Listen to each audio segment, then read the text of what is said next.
Hi everyone, welcome to another episode of Work in Progress. I am your host, Barbara Estrada, and here I'm with my lovely guest, Melissa, or Missy as most of her friends call her. In this episode, what we're going to be talking about, well, first of all, Missy just turned 32 years ago. 2 years? 2 weeks ago. Wow, 2 weeks ago. And with that, we decided this would be a really good podcast episode to talk about, kind of like in hindsight, the defining decade of your 20s. Mm-hmm. To give some context, who is Missy? Missy is from Canada, specifically Vancouver. Vancouver, a small island close to Vancouver. Okay. Small hippie island. Mm-hmm. And she has several hobbies, which we'll get into this episode, because I think it kind of like probably connects into what we're going to be talking about today. Mm-hmm. For further context, she has a BBA in business administration, works for a fashion e-commerce company, and we are going to get into it with wine. So let's first cheers to this. Cheers! So Missy, talk to me about how it felt like to turn 30. Turning 30 was a lot less intimidating than I imagined it to be. I think at the beginning of my 20s, kind of thought of my 30s as this huge, like, daunting milestone where I had to have all these things figured out and put this pressure on me, have like babies and a husband and a house and career and da-da-da. Mm-hmm. And now I came to realize that for me personally, like, it's just a chronological age. Like, age is just a number, and what matters for me is like your mental age, your physical age, and also kind of cutting through that societal nonsense of what you have to have achieved by the time you're 30, and rather not how does my life look like, but how does it feel like. And it feels pretty good for me. I'm working through things and achieving things that I would like to, and for me, I'm not another year older, decade older, I'm just another day older. So, and I'm excited to be 30. I'm excited for you. Yeah. I was actually just having this conversation with one of my colleagues who is, I think, 42. Yeah. She was talking about how, like, her 30s was very much, like, where you're making a lot of, like, big-time decisions. Yeah. I think more so than your 20s. Only because I think your 20s, you're figuring it out. Yeah. And then your 30s is, like, at least from, like, she said from, like, 25 to 35. It's, like, where you start making, like, these, like, permanent choices, almost like, because for setting you up for the rest of your life, almost in a sense. Yeah, it's like in your 20s you're kind of figuring out what you would like and who you are. Yeah. You go to places, you travel, you date, you do all the things, and then I think from what you have learned and experienced in your 20s, that in your 30s you want to like kind of implement that. You don't have to have everything figured out. I don't think we ever need to have everything figured out, but what you've learned in your 20s, you kind of like start to implement that into your 30s. And I also felt some kind of weird relief turning 30 that I've like actually like a few months leading up to my 30th birthday in the fall, I was like talking on the phone with my mom and I was going through a bit of a rough patch, and I'm like, I'm exhausted by my 20s. I just want to turn 30. Like, I've done all the things that you're supposed to in your 20s. Like, I want to reach the next milestone now in my life. What have you done since turning 30? Yeah, like, or at least in your 20s, like, what were those milestones that you checked off?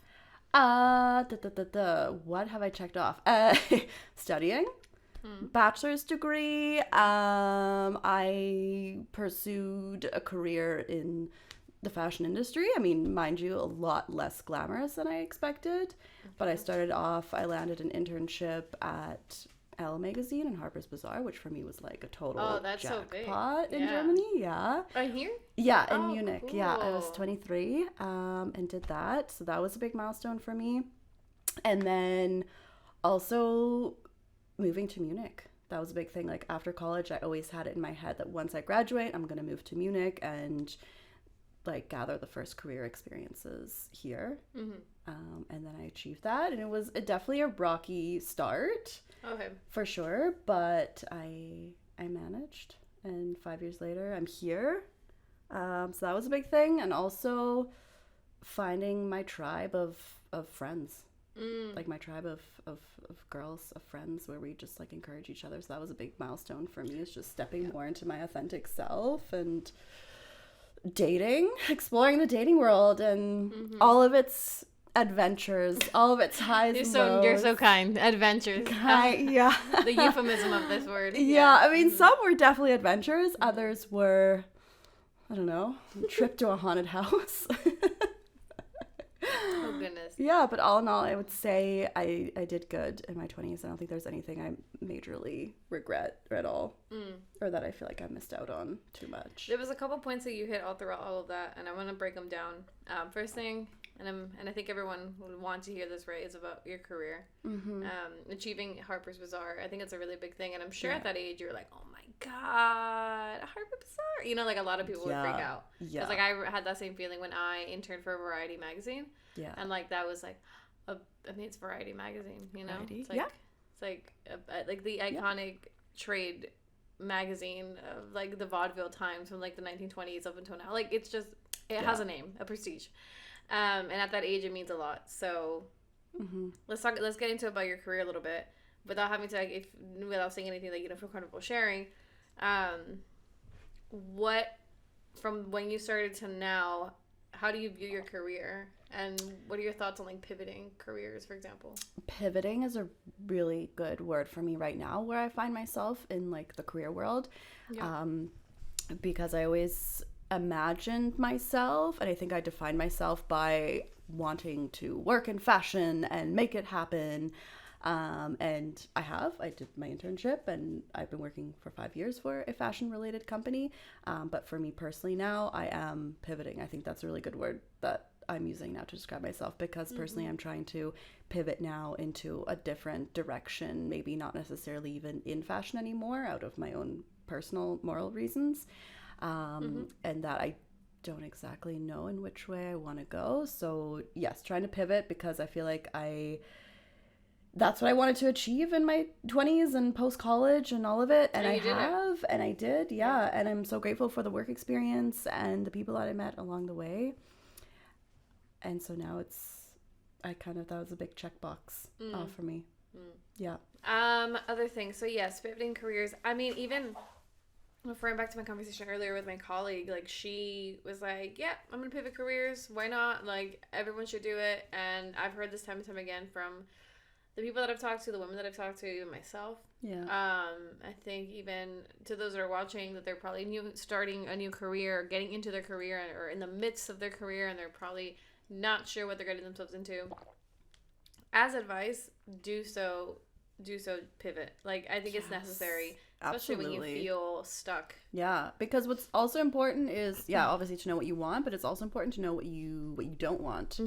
And by dabbling into an industry, then getting your work experience there, or your first experience in the career world, you notice what aligns with you and what doesn't. And that's kind of what I'm finding out right now, is that this doesn't align with me anymore. And that was also a bit of a cut from a past version of myself, of my early to mid 20s. That is how I defined myself, was I have to work in fashion. I'm a fashion girl. This is who I am. No other industry, blah, blah, blah. And now I'm noticing, I'm like, that's not me anymore. That's not how I'm not defining myself by being this career fashion girl. It's an identity of myself that I'm leaving in the past, and I'm okay with that. Is it mostly the fashion that was like what you're leaving behind, or the fact that also, because a lot of people do this, not just women, where they dive deep into their career and they just like make that part of their identity? I was never really expected to make career like a part of my identity. I just wanted to, like, I think it's more the fashion part. Okay. Yeah, I think. And I think that's also a part of in your 20s, is that you are you've kind of figured out who you are. I mean, that's what teenage years are. You're like, who am I? And then you kind of figure it out. And then based off of who you think you are, that's where you go out into the world and do the things, make the experiences. And then you define yourself by that thing. And that, for me, that was fashion. And now I'm cutting that out of my identity, is to not have that. So that attachment to it. And I rather pursue a career in something that aligns with myself and my morals and what makes me happy, and also what serves the greater good too. Like, how can I give back to the world and to people? Like, how can I serve them in a positive way that helps the world? Totally agree. Totally agree. I mean, that's exactly what I did, even with like me shifting careers, even though I know it's not where I want to be yet. Mm-hmm. At least I know that I'm not in a place where I just felt stuck. And I think sometimes even people commit this mistake where they feel stuck, but they don't know what to do. So they would just rather stay and feel complacent or secure in their current situation. Totally. But it's like, if you don't take the leap and just figure it out along the way, you'll never know. Fine tune it. Yeah. Just start somewhere and fine tune, and if that doesn't work for you, then you dabble somewhere else. But it's never like an end goal. Like you never have to officially know. It's never too late to just start over. I mean, mind you, I'm only 30 and I'm saying this, so but it's never too late. I mean, my mom, she went back to school to become something else in her mid 40s, so why not? You have it. There you have it. Yeah. There you have it. Yeah. Now, other topic that you mentioned, so finding your tribe, and I think that comes along with like even moving, right? Because you have, I'm sure you have your friends back home, and then you have your friends here. So explain that process, because also for myself, for those who are watching, if you don't know me, I'm from the States, and Germany was a second home to me. It opened its doors up, and now this is where we are at, recording this podcast, and how we met in the summer of last year. So talk about that move, because I know culturally you have that background, right? Like you grew up in a German household, so I don't know how that was. It a big shock for you, the whole move and like finding friends, like all of that, for those who are interested in making a move like what you did? Yeah, I mean, Munich for me was always a second hometown. I feel like a broken record saying this, because I feel like I've said it so many times already in my life, but Munich has always been a second hometown for me. I spent so many childhood summers and Christmases and what have you here as a teenager and as a child and all that, so I always had Munich as like this hometown feeling because I knew it so well, but it was also this like Narnia, because I was only here always for a limited time, and every time I came to Munich as a kid or as a teenager, it was so nostalgic and awesome, and so that's why it was such an instinctual move for me after college to make the leap over here. And mind you, I already had my network of like relatives, like my grandma and family friends and like childhood friends, so that was like a natural move on that part. But then again, visiting a place and then living in a place are two different things. Totally. And that's when I noticed when I came here, it was like, well, where's the nostalgia that I usually feel when I come to Munich, like in the past to visit? And then getting into like your day-to-day life, that was I think the big learning curve and a bit of a culture shock also. Yeah, it was switching from like visiting Munich to actually living in Munich. But it's been 5 years now, and I've found my people, my friends, and my groove, and my cozy little nest of a home. And even when I do make the move back to Canada, which will happen at some point in the future, Munich will always be home. Yeah, I mean, it's not going anywhere. Yeah, like my roots are here. I'm like literally my heritage is rooted here. So I'm grateful for that. The culture shock that you mentioned, what was that? It could have been like little things, like everyday kind of casualties, that like visiting Canada now, I notice that Canadians are so friendly. So much more friendly and patient, and more, I find like the day-to-day life in Canada is more like a collective. Like you think about your people and like the people around you, and then in Germany it's very for yourself. And there's a bit more of an elbow culture. Yeah, and I think maybe it has something like to do doggy dog. Yeah, a little bit. Like even, for example, I was in Vancouver a couple of weeks ago and people line up for the bus. I was like, what is happening? Why are they lining up for the bus? And then I'm like, in Munich, no one lines up for the bus. You just like, you ram yourself. You ram yourself in. Yeah, herding cattle. Yeah, you just get on. So I think... just said herding cattle.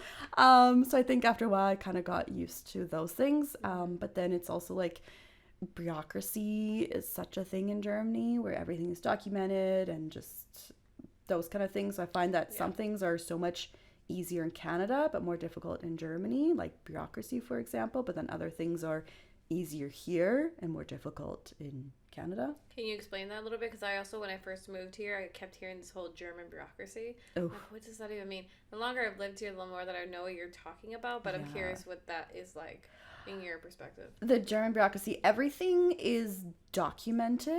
Everything has a rule. Like, that definitely has its benefits for sure. But for example, here you have to document where you live. Like, you go to City Hall. You're like, I live at blank address. Which is so odd to me as an American. So odd. In Canada, you don't do that. Don't do that. No one is tracking you or where you live. Yeah. None of that. So I think it's like that huge like paper trail that kind of follows you in Germany a bit more. That is true. Yeah. And also, like, being back in Munich now for a week, I'm noticing in myself that I feel a bit more on edge. Like, I find when I'm back home on the West Coast, I think the West Coast in general has a very laid back, relaxed, slower pace of life. There's less people. It's a bit less hectic. Mind you, in the city, it's probably a different story, but where my family is, it's a bit more relaxed. And then as soon as I come back here, I'm always like a couple of gears higher. Really? Yeah. In Munich? That's so interesting. Yeah. Why is that? Because I don't feel like that. Like, I just came back from Paris, and I felt more on edge over there because it's more chaotic. I mean, granted, the city is more the population is more dense in that city. Yeah. Here it's like not, and like I don't feel like there's as much going on here as in other parts of Europe. Mm-hmm. It could just be a contrast thing. Like, comparing Munich to West Coast of Canada is definitely a starker contrast, but then like Paris to Munich, then I could see like Paris being more hectic, or Berlin to Munich. I think I would way rather live in Munich than in Berlin. Yeah, Berlin is it's like giving crackhead energy. It's intense. Yeah, Berlin's an intense city. It's a fun city to visit, but to live, I think, is a whole nother ball game. Mm-hmm. Yeah. Oh yeah. Yeah, but Munich has an awesome quality of life for sure. Yeah. Apart from bureaucracy and intensity, it's a great place to live. Yeah. I've been very grateful to live here. Yeah. Good quality of life, good beer. Yeah. Experience of beer. Good beer. There's always something going on, and Munich itself, it's like a playground. Yeah, it's fun. It's crazy. It's been 5 years for you. Mm-hmm. I'm sure it's gone by really fast. It has. Yeah, and then I think COVID definitely sped up that process. It feels like there's like pre-COVID Munich, like post-COVID Munich. Do you feel like we're getting back to that? Yeah. Yeah. Like, without getting political, I'm like, where did COVID go? Yeah. Right? That's true. Yeah. That is true. But I think that's across the board for everybody on this planet. Yeah, but like it's nice to get back to that. Yeah. Agreed. Yeah. So you wrote a reflections post that I read and I really enjoyed. Thank you. I have seen a lot of people do this trend on social media where it's like 27 lessons of life, blah, blah, blah, right? Or like 30 lessons of life. And then you kind of did that. But I like the way you like kind of presented it. Simple, clean. Yeah. Like, you wrote it down. That was the picture, you know? Yeah. I try to be clear and concise and not too fluttery. I really loved it. Thank you. I really enjoyed it. There's a bunch of points here that I want to bring up to the viewers and the listeners of this podcast. So I'm going to mention the ones that resonated with me.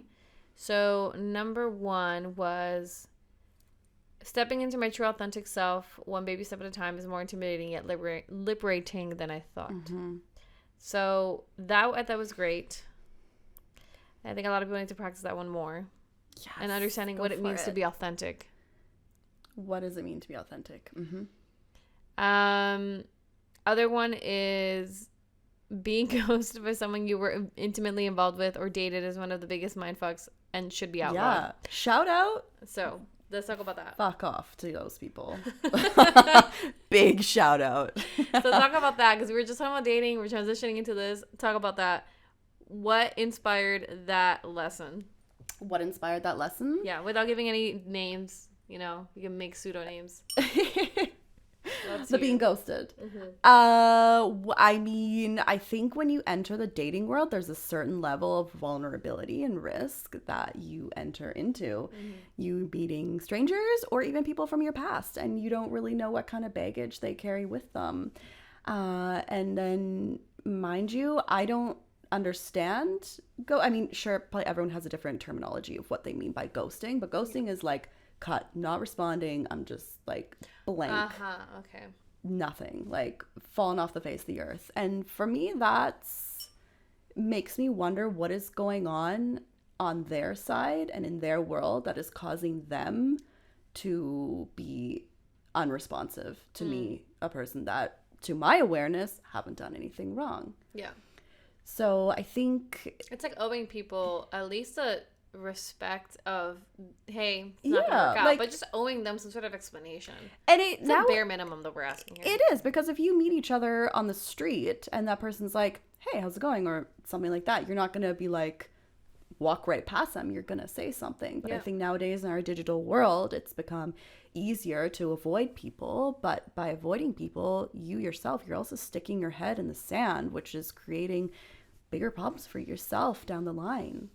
So it's also a matter of, if you're ghosting someone, you're not facing them, but in turn, you're also turning yourself, you're turning away from yourself as well.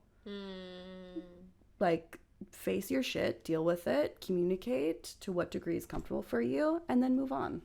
I totally agree. I mean, it's a matter of like facing yourself and owning up to it, and not like, I mean, because I've been in so many situations, at least my team in the back knows, of the situations when it comes to dating. It sucks. And not that I'm trying to look at it from a negative perspective, but I think it's very valid to address that sometimes it's not going to be roses and butterflies and unicorns and rainbows, because it's like a space that nobody's given a handbook on, like, here's how to be successful in relationships or in love or whatever. Like, we don't, anything in life. There's no handbook. True. But then it's like we become like these like really harsh critics on like, oh, this person did this or said this, and it's like, yes, I'm gonna be flawed. I'm not perfect. Be patient with me. Yeah. And at least the thing is that I feel like most people don't do is the will to want to work together. Yeah. Like, there's just the will. I'm not asking for perfection. I'm just asking, like, if you have like this want to self-improve, this is all I'm asking. Yeah. And it's also a matter of practicing compassion over judgment, because you never do know what's going on the other side. But by just showing like a flicker of transparency and communicating whatever's going on your side, that's good. But yeah, it also comes down to doing inner work too. Yeah. Wanting to grow as an individual. And with that, with the inner growth, which is not an easy thing, you're also going to improve the relationships in your lives, regardless if they're romantic or friendship or platonic or with your family, you know? Totally agree. Oh, totally agree. That one is actually one of my favorites. Continuing to going down the list. Yes. So let's see. Everyone would, it's number 13. Everyone would benefit from visiting a therapist as they would a dentist or other doctor. Preach. Yes. It should be taken as serious as your physical health. I think now, I from my perspective, it's becoming better. We're opening up that conversation. I think our generation about mental health, and it's not taboo anymore, and you see so many people who are dealing with, I don't know, depression or anxiety or bipolar or what have you. And it goes undiagnosed so much. Exactly, goes undiagnosed, and you know, just because you can't see the actual illness or suffering doesn't mean it doesn't exist. And and it doesn't make you crazy or lesser than or not worthy of love or affection or any of the above. Yeah, absolutely not. And I think the more we open up that conversation in our society or with the people in our lives, the more connected we're going to feel, and also find remedies and solutions towards that suffering. And sometimes all it really takes is just a conversation for your mental health, and it helps. Just to have someone to hold space for you. And what I found with myself personally, with like some anxiety and depression that I have suffered through, and it's something that also runs in my family, is I used to be so afraid of it and like running away from it or suppressing it. But I've learned now that it's also a part of me, and it's you know, it's unfortunately a part of me that I also, just as I love the good parts of myself, it's a part of a bad part, or not bad part, but it's a darker side of you. Exactly. I love the light parts of myself, but it's a darker part of myself that I'm learning to love and I mean, not love, but accept. Embrace. Not love. Embrace, accept. Yeah, definitely don't love it, but embracing and accepting it. And yeah, I just want to hold that space and open the conversation for other people as well. Absolutely. I mean, I think even in the context of how we met, right? I feel like that was a space also that was like very like mental health here is like very welcomed. Vulnerable, feminine. The feminine energy, which I mean, another topic for another day with another guest about like how those spaces should also exist for men. It's not that common, unfortunately. Men, open up, talk to each other, cry, have a cry. You have a good cry, have a good cry. And that's like how we met in a women's circle where it was just random women who I guess were attracted to this one person who gathered us all together thanks to Facebook. Yeah, shout out Natalie. Yes, Natalie Phillips. I think that's her last name. Natalie Phillips. Follow her on Instagram. She definitely brought us together, and I just think that in those moments, like like we attracted each other because we're like, I like you as a person. I like you too. Okay, cool. Let's be friends. It was like that. And from that, I mean, like, look, that's how, again, another perfect example of like if you're looking for a tribe or a community to build, that was a perfect way of doing it. It really was. It was just like-minded women coming together and showing support.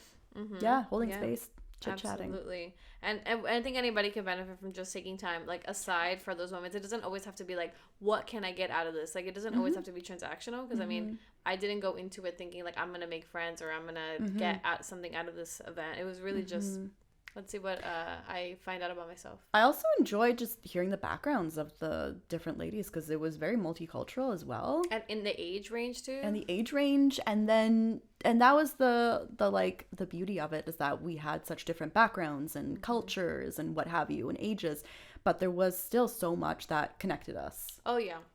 That to me, the crazy thing was like early 20s to like almost close to 40. Yeah. In that group. Yeah. And we all were like, as I was hearing everyone talk, like, I was like, wow, I really think that we will never stop learning and growing. Totally. And you're also like, oh, wow, I thought I was alone on this issue. I thought it was just me. And then you meet people and you open the conversation. You're like, no, I'm just another human. Yeah. Having a human experience. Absolutely. Let's go down this other list. Well, before I continue on, was there any of these that you really liked if you had to choose from the 30 lessons? I mean, the one that pops out of my head is Johnny Depp. Of course. Oh. You want to share that to the audience? What about Johnny Depp? What about him? I think it was a hot topic at some point last year. I think, yeah. It was a very, very spontaneous evening. I was with my dad. He had some connections in the music industry. And long story short, Johnny Depp and Jeff Beck, who unfortunately passed recently, they were in Munich for a concert. And then, as life had it, we ended up in their suite, and they were both such cool guys, just really so cool. Down to earth and accepting, and it felt like you were just sitting around the table with like your buddies and having drinks and just. Did you have like a lot of like moments of like pinch me, like? This is real? Like, did you have to have that throughout the night? I did, and then I got into the vodka and everything felt numb. I would have too. I would have been like, too much emotion. I definitely did the elevator scan from like top to bottom what he was wearing, and it was like green suede Adidas sneakers. That's what I remember specifically that Johnny was wearing. Amazing. Shout out Johnny. We love him. We blew each other a kiss.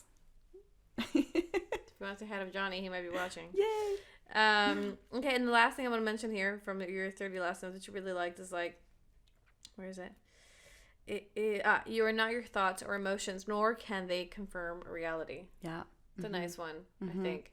That's a really, really nice one. Because we all have this inner narrative that is continually running in our mind, regardless if that narrative is positive or negative. And I think I personally, I'm learning to detach myself from that inner dialogue that is running in my mind. And just because you're feeling something doesn't make it true, like that specifically in like a negative situation. It's just because you feel anxious, you feel fear, doubt, or what have you, doesn't make it a fact or doesn't make it true. And that, I think, can really help calm down that inner dialogue. Because otherwise it starts festering. If you start to entertain that thought, it festers. But if you just let it, I mean, it's easier said than done, but if you just let it come and go. Yep. Definitely agree. Definitely agree. I think, kind of like when I was going to therapy, I remember my therapist always said, like, you are not your thoughts. You know, also it's really easy to just debunk a lot of the I don't know, lies we tell ourselves that we think is true. Yeah. And like, where is the evidence? Can you prove it? Exactly. You know. Yeah. Yeah. Exactly. And that like imposter syndrome that you just need to just quiet. Yeah, which is very prevalent in women, but that's another topic. But yeah, that topic of imposter syndrome, I remember in my earlier 20s, like, I was like, I'm not where I'm supposed to be, or I'm a loser. I compare myself to a bunch of my friends who are like, you know, making it in the industry. Imposter syndrome is the killer of all things. It's mostly it's a blockade. Super, and it's mostly it's mostly common in women only because, like, from what I read through research, that over the years, because women have been for a long time placed in like these household domesticated settings when they venture into the workforce, because it's always tends to be male dominated. We don't really have those sort of kind of let's just say frameworks to refer to. So it does lead into that, obviously, when it comes to negotiations, et cetera, like all that. All those things that no one teaches you at university, you kind of learn on the go. Did we ever learn on the go? I mean, we've only been in the workforce for basically recently. Yeah. No, we're the ones learning how to negotiate our own salaries and all that stuff. We're still earning less. Yeah. Like, there's probably people who, I'm just going to say as a fact, that's so unfair. Yeah. Sure, we go on maternity leave, but not all women want to have children. Sure. So why are we being punished and earning less when we can do just as good of a job as men? Yeah. I close the pay gap. Yeah, absolutely. And I mean, there's some guys that also wouldn't mind being on paternity leave. You know what Totally, I mean? Like, fair to them. So. Granted. Yeah. Yeah. Was there any other points? Can I quickly look? I'm like blanking on my points. Yeah, of course. Yeah. Kissing is a lot of fun. Kissing is a lot of fun. It is. It is.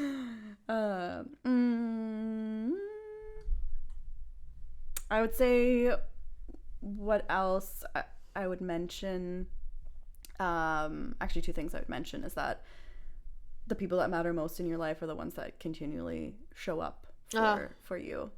Yes. Or and that you also it's a 2-way street that you also continue to show up for. Yeah. Mind you, if that's friends, family, chosen family, what have you. And also the people that you can be your true self in front of. Like an as most unfiltered version of yourself as unapologetically. Yeah. And that the bad times in my life have slowly but surely led me to the great times. You learn in the bad times and live in the great times.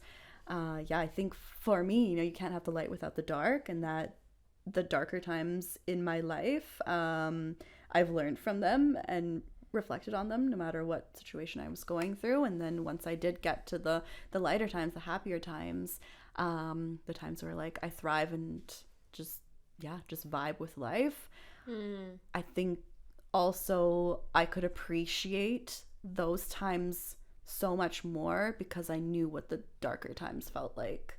And that in the greater times, it's like you also get more into this mindfulness of just appreciating the fucking present moment no matter what you're doing.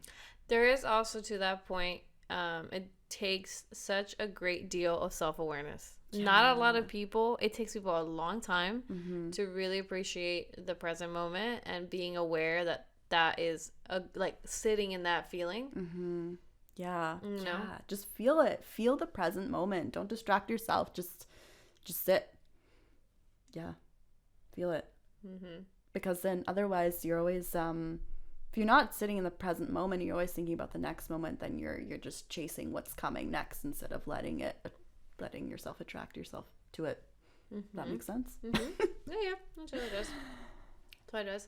So now that we're coming to a conclusion of this conversation, any last thoughts? This is your moment to shine. I always tell my guests, like, shameless plug, or whatever you want. Shameless plug. I was thinking about this earlier, and then I should have jotted it down. I would say what comes to me naturally and something that's stuck with me like the past year or so is like it doesn't necessarily matter what your life looks like. What matters it, how does it feel like to you? And today I was chatting with some of my friends, and I was reflecting on a podcast that I was listening to earlier today, and I thought about like what matters most to me in life personally is that sure, it'd be awesome to have like fucking walk-in closet and a fancy house and jet set and na. But all of that doesn't matter at all if you don't have the right people in your life. And for me, to share with, right? Yeah, to share with. It's what's a beautiful house if you don't have it, if you can't fill it with loving people. So for me, the most important thing right now is like loving genuine relationships in my life with the people in it, and connection and community, and just to be just gratefulness. Yeah. That's sweet. Okay, let's cheer on that. Ooh. Yeah, just live life. Cheers. And drink vino. And don't take life too seriously either. Just yes. have fun. This is true. Ride the wave. Ride the wave. Ride the wave. Flow. Yeah, that's my new mantra. Ride the wave? Flow. Live in flow, because I've always been such a planner. I'm like striking planning and just saying just live in flow. Yeah. Live in flow. Live I in like flow. That. Well, with that, if you made it to this point of the podcast conversation, thank you. Please do so. Follow, rate, subscribe, all the things to make this podcast visible. I will see you on the next episode next week, and thank you for watching. Thank you.